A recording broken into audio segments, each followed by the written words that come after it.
राज्यसभा में वोटिंग से पहले ही खुल गया बीजेपी का खाता। बड़ी खबर इस वक्त की बीजेपी के लिए बहुत फायदे का सौदा, जहां बता दें आपको राजस्थान से रवनीत बिट्टू जो अभी अभी केंद्रीय मंत्री बनाए गए हैं अल्पसंख्यक समाज से, उनकी जीत हो गई है क्योंकि कांग्रेस ने अपने उम्मीदवार नहीं उतारे। आपको मैंने इसके पहले वाली खबर में भी बताया था 9 राज्यों की 12 राज्यसभा सीटों पर ये जो चुनाव है ये बीजेपी के खाते में, इसी वजह से बीजेपी ये सोच रही कि हमारे खाते में जाए। इससे केंद्र सरकार को एक बड़ा फायदा, अपने बड़े बड़े महत्वपूर्ण देश के लिए जरूरी बिलों को पास कराने में मदद मिलेगी। और इसी वजह से आपको बता दें कि यहां पर राजस्थान, इसके साथ बिहार में उपेंद्र कुशवाहा, मनन मिश्रा भी निर्विरोध चुन लिए गए हैं। और बड़ी खबर, उसके बाद उन्होंने प्रधानमंत्री नरेंद्र मोदी को धन्यवाद ज्ञापित किया है। रवनीत बिट्टू ने भी एक लंबे चौड़े पोस्ट में उन्होंने प्रधानमंत्री के लिए लिखा है, बीजेपी के लिए लिखा है। लेकिन सबसे पहले आपको बताते हैं कि यहाँ पर कैसे इस तरीके से राज्यसभा में उम्मीदवारों ने जो अपना करिश्मा दिखाया, ये कैसे पॉसिबल हो पाया। देखिए 9 राज्यों की 12 सीटों पर होने वाले उपचुनाव से पहले ही बीजेपी के 3 उम्मीदवार निर्विरोध चुन लिए गए हैं। मनन मिश्रा, राजस्थान में रवनीत बिट्टू, बिहार में उपेंद्र कुशवाहा, ये तीनों ने मिलकर बीजेपी का खाता खुलवा दिया है। तीनों उम्मीदवारों को जीत का सर्टिफिकेट जारी कर दिया गया है। कांग्रेस को बड़ा झटका इसलिए है, कांग्रेस पार्टी यह सोच रही है कि हमारी संख्या बल अगर ज्यादा होगी तो हम बिलों को पास करने से रोक पाएंगे।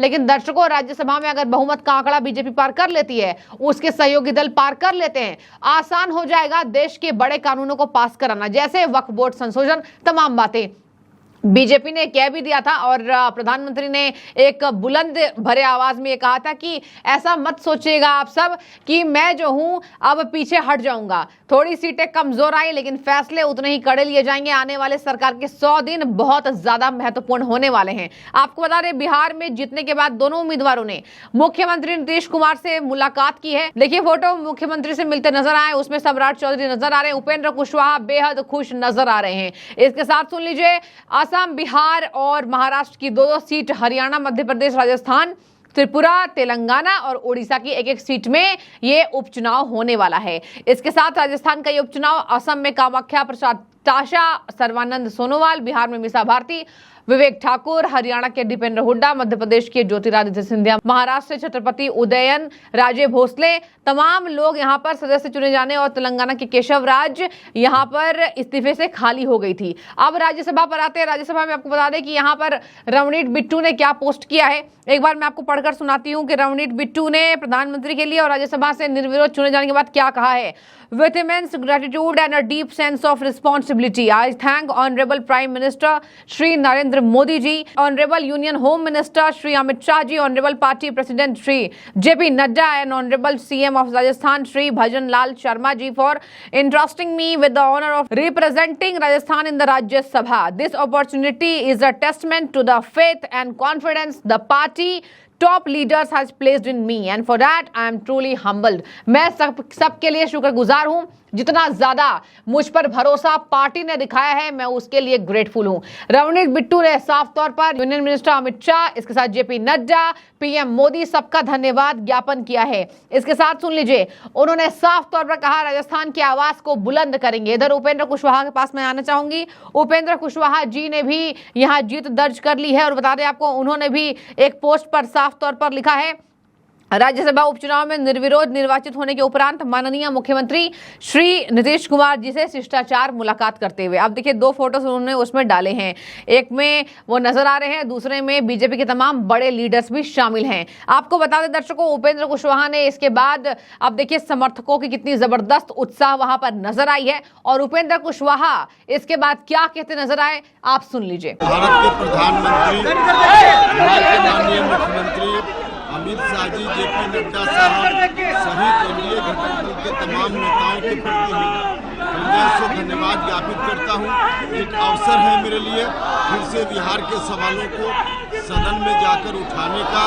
हर तरह से जो गरीबों से जुड़े मुद्दे हैं, जो पिछड़े अति पिछड़े दलित समाज से जुड़े मुद्दे हैं, जिसमें कॉलेजियम सिस्टम को समाप्त करने इत्यादि शामिल है, शिक्षा का सवाल, स्वास्थ्य का सवाल, नौजवानों के लिए रोजगार का सवाल, इन तमाम सवालों को उठाने का एक बड़ा अवसर है।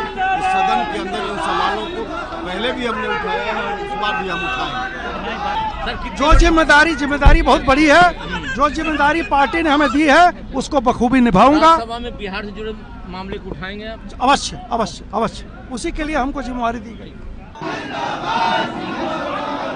माइकवा तेगा नीचे कीजिए ना हल्का।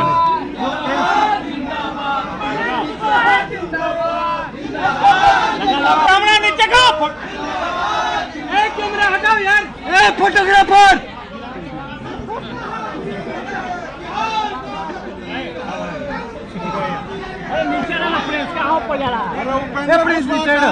उपेंद्र कुशवाहा कहाँ है? तो भाई माइकवा हमरो पकड़वाओ कल में। तो देखिए, राज्यसभा में उम्मीदवारी तय थी और बीजेपी का खाता खुलना इसलिए जरूरी था क्योंकि कांग्रेस पार्टी ने कहा था कि राज्यसभा में हम मात देंगे। बता दें आपको, चुनाव आयोग ने इसी महीने राज्यसभा उपचुनाव के लिए अधिसूचना जारी की थी और आज का दिन नामांकन वापस लेने का आखिरी तारीख था। और इसके साथ आपको बता दें कि नामांकन पत्र दाखिल करने की अंतिम स्थिति 21 अगस्त की थी और नामांकन वापस लेने की अंतिम तिथि 27 अगस्त थी, यानी कि आज। मतदान 3 सितंबर को संबंधित राज्यों की विधानसभा में सुबह 9 बजे से 4 बजे तक होगा और उसी शाम 5 बजे से मतगणना होगी और रात तक नतीजे घोषित हो जाएंगे। निर्विरोध चुने गए प्रत्याशियों के बारे में थोड़ा जान लीजिए। उपेंद्र कुशवाहा से स्टार्ट करूंगी। देखिए दर्शकों, हाल ही में हुए लोकसभा चुनाव में उपेंद्र कुशवाहा को बिहार की काराकाट सीट से हार का सामना करना पड़ा था। उन्होंने एनडीए की तरफ से काराकाट सीट से आरएलएम के टिकट पर चुनाव लड़ा था। कुशवाहा बिहार के बड़े नेता है, जाहिर सी बात है वो बिहार विधान परिषद और विधानसभा के सदस्य रह चुके हैं। इसके साथ सुन लीजिए, लोकसभा और राज्यसभा के भी सदस्य रहे हैं, केंद्र में मंत्री रहे हैं। उपेंद्र कुशवाहा ने 1985 में राजनीतिक दुनिया में कदम रखा। रवनीत बिट्टू की बात करें, देखिए बेहद इंटरेस्टिंग। अमित शाह ने एक रैली में कहा था बिट्टू को बड़ा आदमी बनाऊंगा और यह बात सच होता दिखाई दे रहा है। दर्शकों, रवनीत बिट्टू को उतनी पहचान नहीं थी। जी हाँ, बेअंत सिंह के वो पोते जरूर हैं, लेकिन रवनीत बिट्टू ने अपने दम पर उस मुकाम में वो नहीं पहुंचे थे जहां इस बार उनको अल्पसंख्यक समाज से जुड़े बड़े केंद्रीय मिनिस्टर के तौर पर तैनात किया गया। और देखिए, इस बार भी रवनीत बिट्टू ने साफ कहा कि आवाज को बुलंद करेंगे। एक और बात मैं आपको बता दूं, कांग्रेस पार्टी से ही आए हैं, कांग्रेस पर जमकर हमला भी बोलते हैं। और आपको बता दें कि यहाँ राजस्थान में ये यहाँ पर निर्विरोध चुने गए हैं। राजस्थान की जनता के बारे में साफ कहा, राजस्थान के हर युवाओं को इंसाफ दिलाऊंगा जो अभी तक इंसाफ की गुहार लगा रहे थे। तो रवनीत बिट्टू देखिए, यहाँ मोदी कैबिनेट 3.0 में कैबिनेट मिनिस्टर बनाए गए। कोई छोटी बात नहीं है कैबिनेट मिनिस्टर बनाना, और इसी वजह से एक देखिए युवा नेता है, 48 ईयर्स के हैं और इनसे सरकार को उम्मीद है, मतलब पीएम मोदी को इनसे बहुत उम्मीद है। इसी वजह से अमित शाह ने एक रैली में कहा था इसको बड़ा आदमी बनाऊंगा। और अब देखने वाली बात होगी कि यहाँ पर रवनीत बिट्टू क्या क्या राजस्थान की जनता के लिए करते नजर आएंगे। तो ये रहा राज्यसभा की उम्मीदवारी। 3 लोग यानी मनन मिश्रा, रवनीत बिट्टू और उपेंद्र कुशवाहा ने निर्विरोध यहां पर जीत हासिल कर लिया है। बाकी बचे 3 सितंबर को आपको मैं नतीजे बताऊंगी। अब देखने वाली बात होगी कांग्रेस इंडी गठबंधन के क्या हाल इसके बाद होते हैं और क्या वाकई केंद्र सरकार राज्यसभा में अगर जीतती है तो बड़े बड़े बिल देश को उम्मीद है। और आपको कौन कौन सी उम्मीद केंद्र सरकार से है, जरूर कॉमेंट्स के जरिए हमें बताइएगा। शुक्रिया।